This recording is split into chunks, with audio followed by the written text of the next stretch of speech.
Hati-hati dengan selfie, karena selfie sekarang bagi saya sudah sangat berbahaya sekali bagi muslimah. Lah kenapa? Rasul mengatakan inna likulli dinin khuluqan wa khuluqu dini al-haya.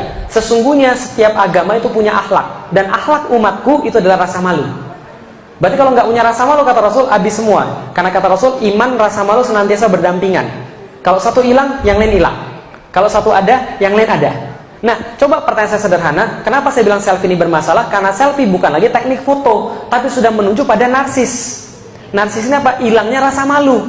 Contoh, mohon maaf, ada seorang perempuan muslimah yang dia sudah menikah. Dia sudah menikah sama suaminya. Dia foto selfie, diunyu-unyuin, gitu kan ya? Dimonyong-monyongin, sedih gitu kan ya. Terus apa, gimana gitu kan? Dia sudah punya suami, foto segala macam, 9 kotak kayak begitu. Dari atas supaya kelihatan terang banget, supaya jerawatnya nggak kelihatan gitu kan ya. Setelah kemudian dia selfie seratusan selfie, dia pilih foto-foto selfie-nya yang paling bagus ya, yang paling bagus dia pilih, dia masukin ke kamera 360 pula gitu kan ya, untuk dapat yang lebih bagus lagi, kemudian dia upload. Pertanyaan saya sederhana, apa yang dia inginkan untuk selfie? Oke, kita nggak tahu niat orang, tapi kemungkinan besar bukan untuk suaminya, tapi untuk dilihat sama orang. Dan ketika ada orang komen, subhanallah ukhti, indahnya ciptaan Allah, dia komentar di bawahnya, enggak kok, kamu lebih cantik saya gitu kan. Padahal dia masa berbunga-bunga. Oke, ini masalah niatan. Ini masalah niatan. Oke, sekarang saya tanya, pertanyaan saya sederhana. Ketika saya ceramah di depan ibu-ibu sekalian, mungkin nggak ada terbersit dalam diri saya rasa ujub? Bisa jadi iya. Bahkan saya lebih berbahaya daripada ibu-ibu sekalian. Karena orang yang lebih berbahaya ujub adalah yang punya posisi. Orang yang lebih berbahaya riya adalah yang lebih punya banyak followers. Maka karena followers saya di sini yang paling banyak, berarti yang paling berpotensi untuk ujub, riya, takabur justru saya. Tapi ibu-ibu sekalian, itulah tugasnya seorang dai, bernasihat. Saya juga nggak tahu. Suatu waktu saya pernah bikin status di Facebook. Klik enter status. Dalam waktu 15 menit, yang like ada 20.000 orang. Itu nggak semua orang bisa melakukan seperti itu loh. Engage 1 juta orang. Dalam diri saya apa? Muncul, hebat juga Luli, bisa begitu. Apa itu namanya? Ujub. Besok-besok nge-tweet lagi ya, supaya orang dapat riya. Niat itu, kata ulama-ulama Hasan Basri, Ali bin Abu Thalib, itu paling sulit dikendalikan.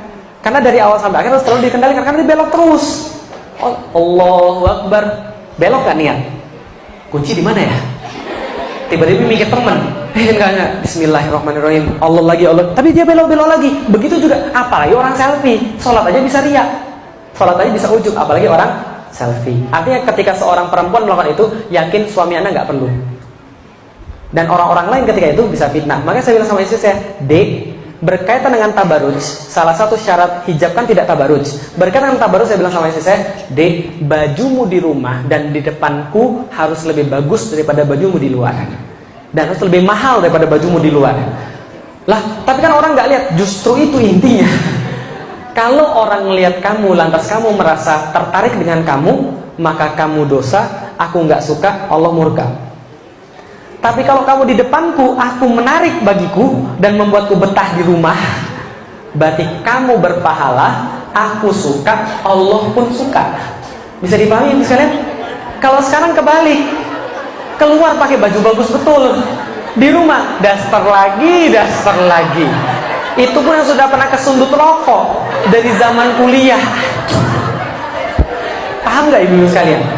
Jadi bukan selfie-nya yang masalah. Foto-foto jamaah silahkan, foto-foto berdua sama teman silahkan, pergi ke luar negeri mau mengabadikan silahkan, pergi ke Mekah mau mengabadikan bahwa saya sudah pernah di Mekah silahkan. Cuma jaga niat, dan kalau perlu nggak usah selfie tadi, karena selfie membawa pada hal seperti tadi.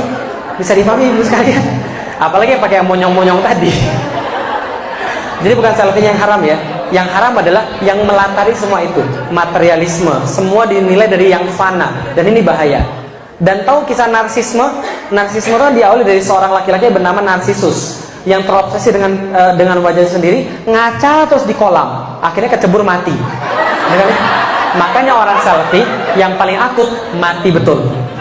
Kemarin selfie terus tabrak kereta, selfie terus stres, bunuh diri. Dan ingat, ini yang terakhir kali. Jadi gini, Saya juga diingatkan sama teman saya, ada satu lagi bahaya selfie, namanya al-ain. Sudah pernah dengar al-ain? Bahaya ain. Ain ini penyakit mata orang. Penyakit mata orang yang bisa kena ke kita. Sebenarnya dia bukan penyakit mata, tapi penyakit jiwa. Jadi ruh itu bisa ngeluarin panah, dan panah itu bisa berefek pada orang. Jangankan orang dengki, orang kagum aja bisa kena.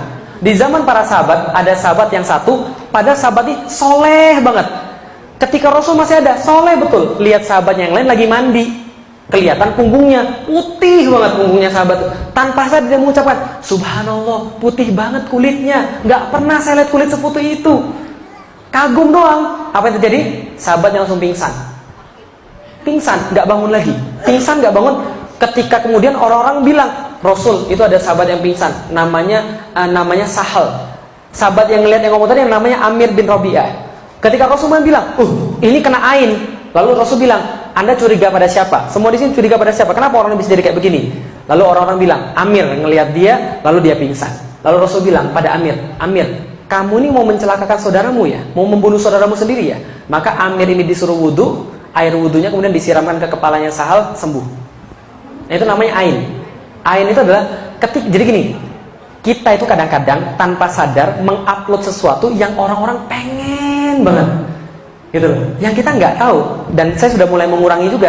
Contoh, saya foto sama istri saya di Hagia Sophia di Turki.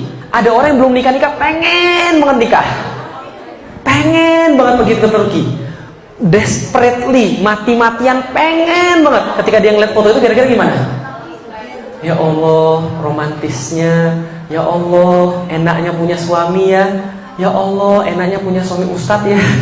Ya Allah, enaknya pergi ke luar negeri ya. Itu kalau kebetulan dia punya al-ain, saya kena. Jadi paham ibu sekalian. Dan kadang-kadang anak juga kena begitu. Suatu waktu Asma binti Umayyah punya anak, Rasul datang kepada dia lalu berkata, kenapa anakmu kurus banget? Asma bilang, mungkin dia kena al-ain. Rasul katakan, ruqyah dia, supaya kemudian al-ain itu kemudian lepas. Al-ain itu bisa jadi nggak sengaja loh. Orang kagum doang nggak sengaja, atau hasad betul nggak sengaja. Hasad betul. Makanya dalam salah satu ayat Al-Quran, wa min hasidin idza hasad. Ketika kita berlindung dari orang-orang yang hasad, yang hasud, karena dengki itu kuat banget pengaruhnya itu. Kuat banget pengaruhnya. Nah, jadi hati-hati. Makanya Rasul katakan, Allah lebih suka sama orang yang tawadu. Nggak perlu jadi menonjol. Gitu kan ya? Bisa dipahami ibu sekalian?